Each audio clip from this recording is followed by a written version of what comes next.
It's the NFL on EA Sports, where we'll see which conference reigns supreme tonight. It's the Minnesota Vikings and the Denver Broncos under the lights on Monday night.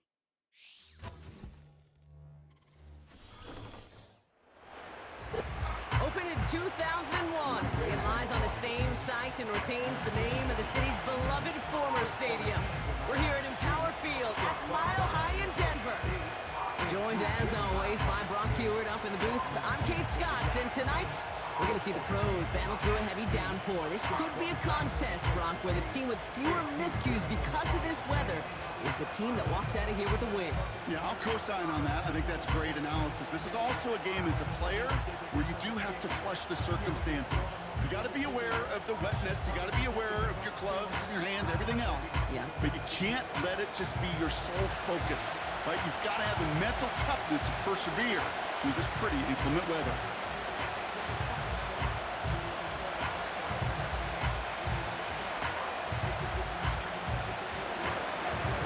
Playing under the lights and some heavy rain here tonight. And here we go at Mile High. Here's a return from the 7. And he's brought down. The offense will come onto the field. So the Broncos offense getting set for their first drive. They'll be led out by the final quarterback taken in the first round of this year's draft. A lot of experience from Oregon and Auburn. It's Bo Nix. I know technically, Kate, that Bo Nix is a rookie. Jeez, watching him perform over 61 starts, 5 years of college football. This is a grown-up. This is an adult the Broncos are getting. So much experience, and he's going to be able to handle such a deep playbook for these Broncos. All right, let's get this show on the road. It is 1st and 10. A handoff for Williams, running left. And he won't salvage that. It's a loss on the play. Well, he was supposed to be the one who chipped away a few and got a new set of downs started right in rhythm. Instead, he's now forced to pick himself from behind the line thanks to a great effort defensively. Back to the line they go. It's 2nd down. Shotgun snap, looking to throw. It was there, but he couldn't hang on. That's incomplete. I think if you look up in phase in the defensive encyclopedia, that is a picture-perfect form of it. He was all over him in coverage, really forcing the incompletion. Last pass unsuccessful, and they have 3rd down here. Nick Snad, a throw. Short pass caught by his tight end. And he's going to be brought down up at the 28-yard line. Feet and eyes, Kate. Feet and eyes. They so often tell the story of every position on the field. When that quarterback's feet and eyes move to his secondary read, and so often it's a tight end, well, it's incumbent on that defense to fly to the ball. You want to make that tackle, force the 4th down? It took a great defensive effort to do it. Punter takes the field on 4th down, and he sends this one flying. So we'll see the Vikings offense now for the first time. And we'll take a glance at their 7th-year QB. Sam Darnold's seen an awful lot in his career. Now he's hoping the 4th time is an actual charm. After being a first-round pick, it seems like eons ago for the New York Jets. The guy's experienced a ton of football. And I'll say this, he went into one of the great QB incubators there with Kyle Shanahan in San Francisco. And now we'll all get a chance to see how much he really did learn, how much he really did grow. He is still young in his career. And with the supporting cast in Minnesota, a pretty dynamic receiver on the outside. He's got some nice tools to work with. And they bring him down after he ran through him up to the 43. Call it 7 yards, and now they'll have 2nd down and 3. I'm not kidding you, Kate. A run of that length at the NFL level, honestly, is the equivalent of a run of 15-plus at the high school level. It's hard in the run game to make yards, and they just got a very successful one. Rifles it, and it's caught. And he'll pick up enough to move the chains. That's just great instincts. Go air it out on 2nd down rather than just play conservative and run it. They hit a weak point in the coverage and don't need to worry about 3rd down at all. 1st and 10, ball set up at the 48.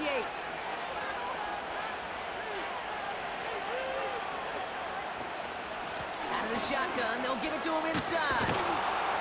And he has it to the 42 before they make the stop. the end of our first quarter. 3 more to go still on Monday night.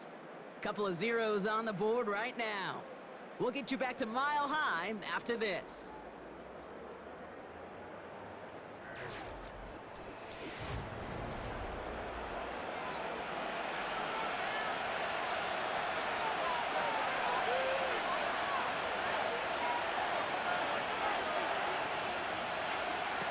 From the 42.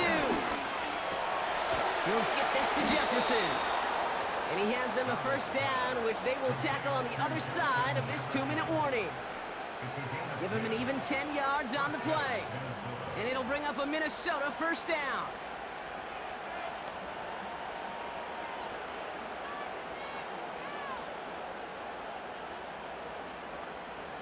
It's a new set of downs for him at the 32. To throw, here's Darnold. Nothing there left side as it ends up incomplete. That is a DB's best friend, pressure. That pressure earned that incompletion. They came in before he could find a target and hit him to alter that last-second attempt to get rid of it. No dice on that prior pass. Here's second down. Darnold now to throw. Escapes the pocket. Trying to get away from the pressure, but he can't, and they drop him. And that pushes him back. Third down coming up. All right, first sack on the board on the first drive as a defense, and now we let the chess match begin. The adjustments begin, because we know pressure leads to sacks, and sacks in this league often leads to wins. He's trying in some serious trouble. It's 3rd and 12. Here's Darnold. And he just gets rid of this one, but unfortunately, that means 4th down coming up. It's a point of emphasis in practice each and every week, no matter where we go. How are we going to attack the coverage on 3rd down? We chose the wrong play off that call sheet that time. So the Vikings will try a field goal on 4th down. Will Reichert headed out from the right hash. This is going to be a 51-yarder. It's good, not by much, but it's indeed good, bottom left. And that's going to break our tie and give them a 3-point advantage. A lot of them may make it look automatic, but you get this deep, and those field goals are far from a certainty. It took all his concentration, every bit of his strength, to send that puppy through.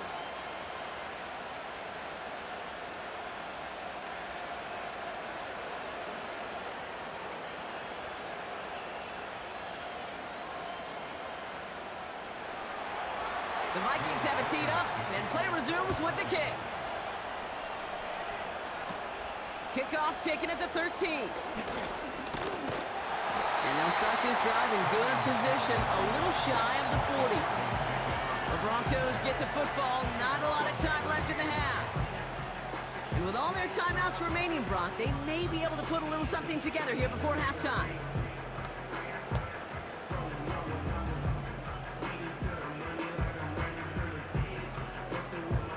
Good starting field position for the Broncos as they get ready for 1st and 10. Nick's looking to throw. It's taken in by Williams. Give him 18 yards on that play, Brock, and it gets him a first down.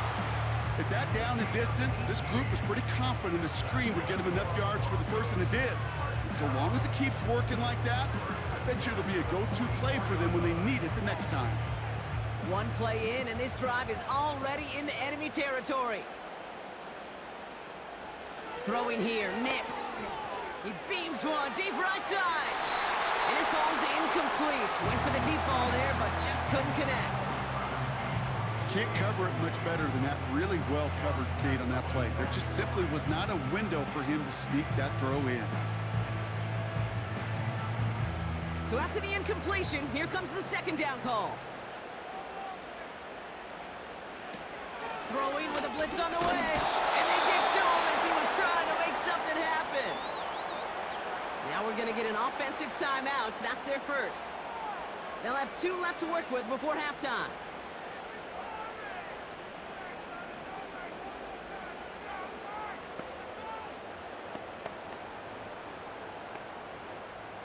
And the Vikings add an extra defensive back for this third down. Now Nix. Completed to Sutton. And they're going to haul him down a step before the 30, right at the 31.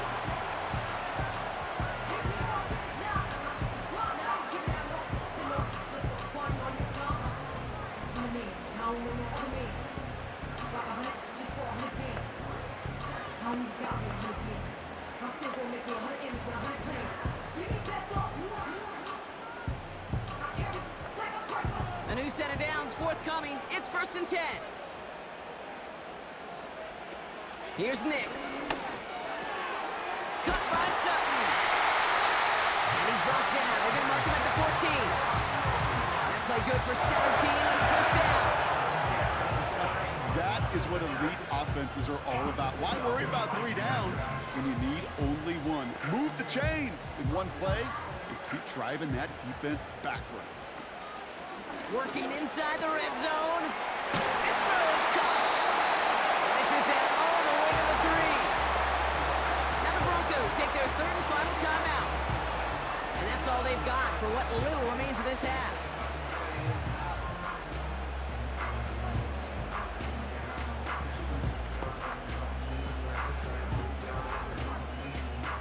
On comes Will Lutz in the Broncos field goal unit.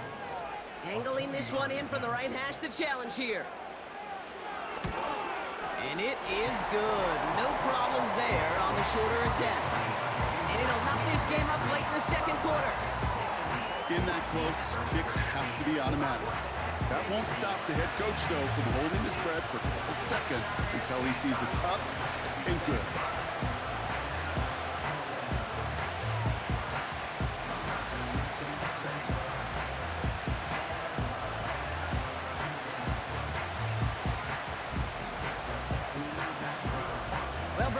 Touchback. This kickoff should run out the half, so better make that return good as it's away. Return coming from the 6. He's got a lane up past the 30. And he's going to bring it up to the 40-yard line before he stops. So it feels like we just started, and already we're at halftime. Now we'll send you to our studios in Orlando and Jonathan Coachman for a look around the league with our EA Sports Halftime Report. All right, Kate, thanks very much. Back to you and Brock in a bit. But first, time for our EA Sports Halftime Report. Not too much to show you scoring-wise in that first half. Just a couple of field goals make up all the scoring. But I wouldn't be surprised if we're close to a breakthrough, and things should open up as we move along. As always, a hat tip to Coach for his hard work during the break, as we're happy to welcome y'all back for the start of our 3rd quarter.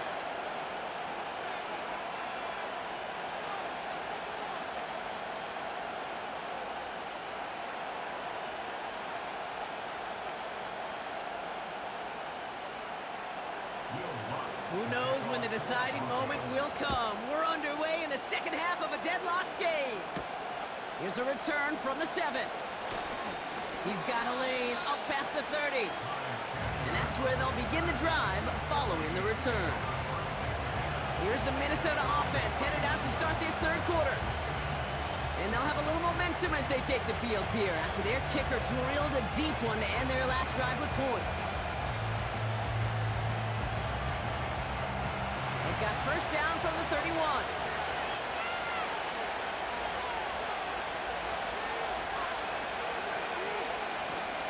Out of the gun, a gift to Jones.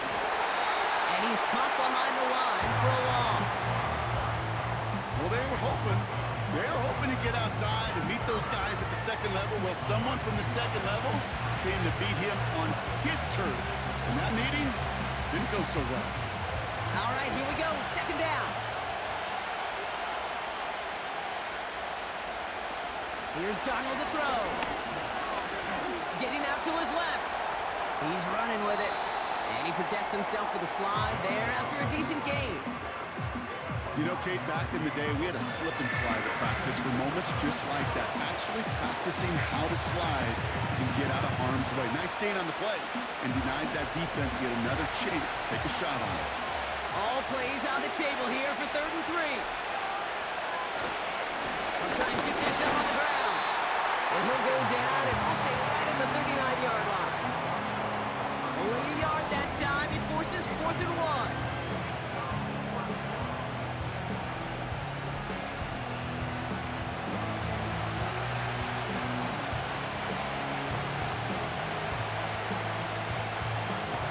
Vikings getting their punt team out.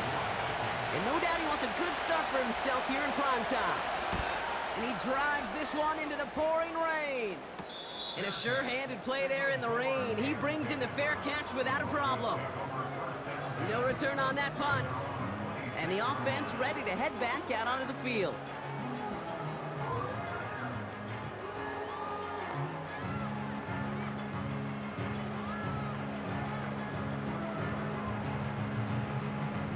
Drive starts out with a 1st and 10.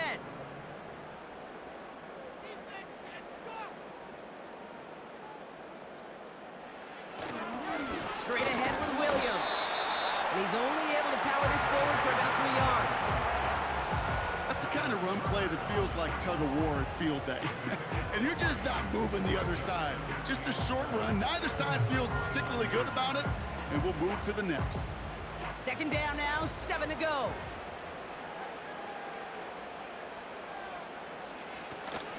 They stay on the ground with Williams. And he's brought down after a nice gain and a 1st down.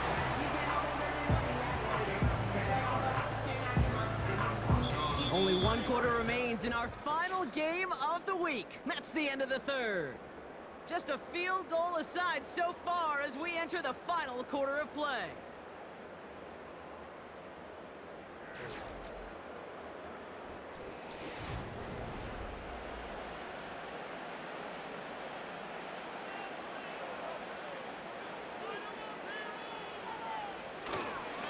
Another run for Williams. And he's going to go down right along the midfield stripe. They get an even 10 on that play. And that'll be good for a Denver 1st. It's got to be so demoralizing as a defense when you go up against a running back who just keeps those legs churning like a piston in an engine. And that effort's contagious. This entire offense is getting a boost when he busts those tackles. That one doesn't find its man, incomplete. That is normally a gimme for this offense, these short throws. But the defense, well, they had just enough influence on that play to force the incompletion. Couldn't connect on 1st, it's 2nd down. Looking to throw it. This is complete to Patrick. And he's tackled after gaining a handful.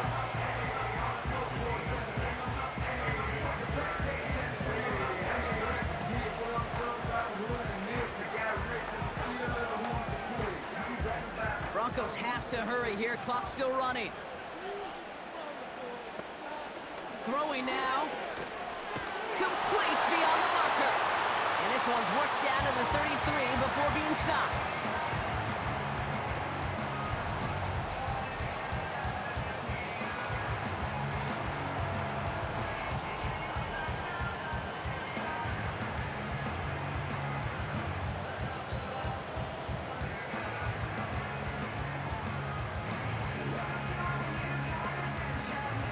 A new set of downs awaits him. Here's 1st and 10.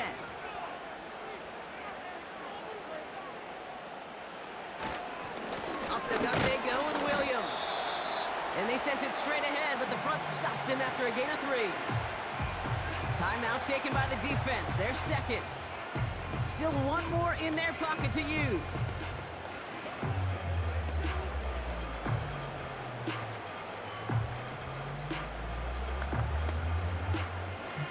Second down now, 7 to go.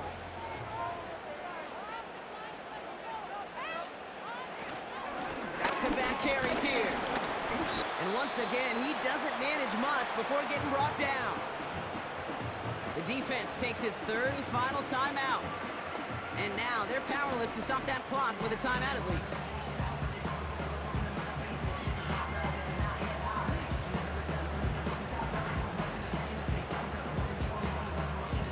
Let's see what they draw up on this 3rd and 7.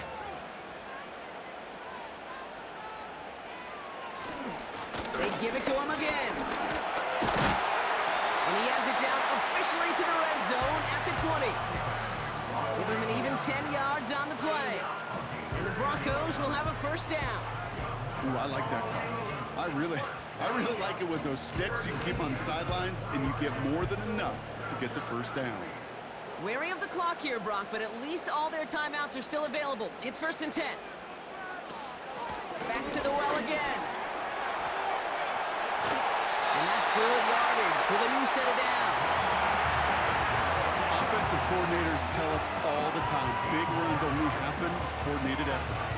Great block in the spring of guys hitting blocks downfield, and a back who can show off his wheels. On comes Will Lutz in the Broncos field goal unit. Now we're going to get an offensive timeout. That's their first. And they still have 2 available for them as we approach the end of this game.